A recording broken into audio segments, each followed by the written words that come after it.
What humanity lost when language became one? Something feels off.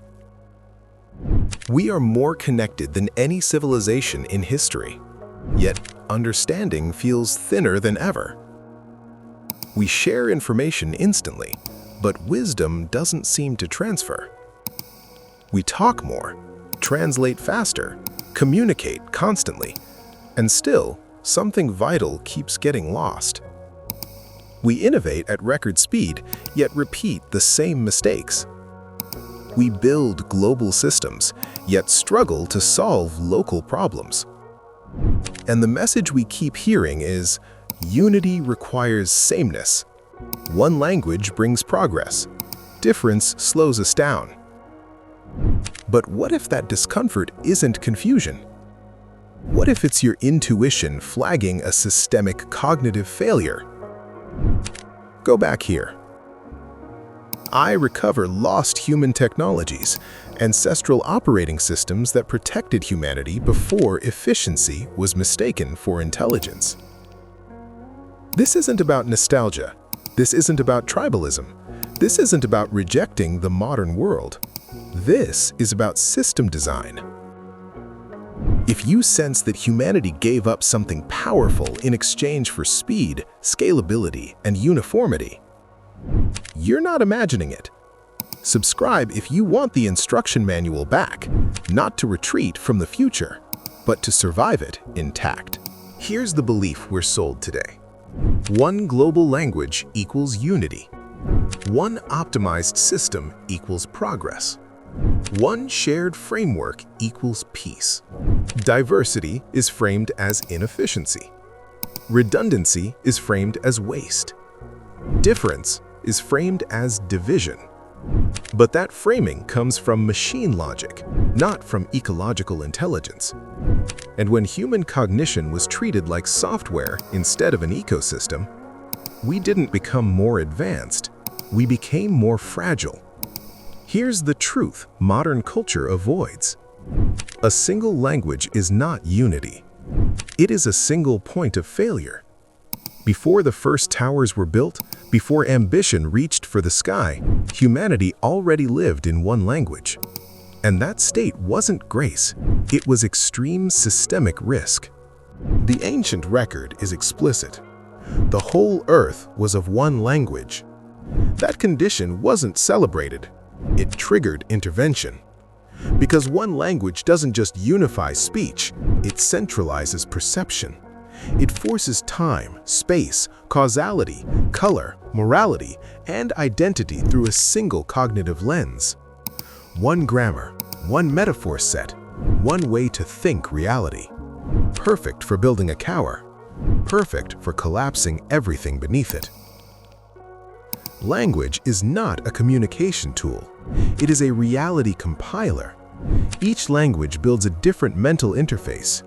How time flows, how responsibility is assigned, what must be noticed, what can be ignored. A flaw in one language's logic becomes a species-wide blind spot when it dominates globally. The Babel intervention wasn't a curse. It was the first security patch in human history, a forced fork of consciousness.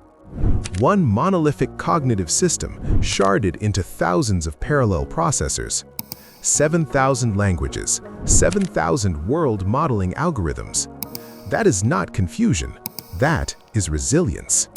Modern systems extract knowledge and strip it of context. Stories become data. Ritual becomes information. Language becomes content. But wisdom cannot survive abstraction. A language doesn't store facts, it stores relationships. It embeds ethics into verbs, ecology into metaphors, memory into grammar. When a language dies, you don't lose words, you lose a way to interpret land, a diagnostic system for survival, a moral interface for being human. That loss is irreversible. The modern mind worships efficiency, but efficiency is the metric of machines, not of living systems. A rainforest is inefficient. A coral reef is inefficient. A human mind is inefficient. And that inefficiency is the source of strength. To replace cognitive diversity with linguistic monoculture is to delete humanity's backup drives right before an uncertain future. Innovation collapse. Lots of data, few new ideas. Psychological rootlessness. Identities assembled, not grown. Ecological amnesia. Solutions applied blindly to places they destroy. This isn't cultural change. It's a live data loss event. The silence where a living language once operated is not peace. It is a processor shutting down forever. This isn't about rejecting global communication. It's about refusing cognitive monoculture. The recovery starts locally. Thinking again in ancestral languages. Learning again from elders as live systems. Treating linguistic diversity as infrastructure, not decoration. You are not preserving the past. You are defending humanity's ability to think. The ancient engineers understood something we forgot. A network of identical nodes fails all at once. True intelligence lives in managed diversity. The protocol was never a tower. It was a mycorrhizal network. The rebuild doesn't start with policy. It starts with a choice, a word, a story, a song. In a tongue the world is trying to erase, but your mind still remembers how to hear. If you're ready to install the patch, subscribe to go back. We are not just recovering wisdom, we're running the backup.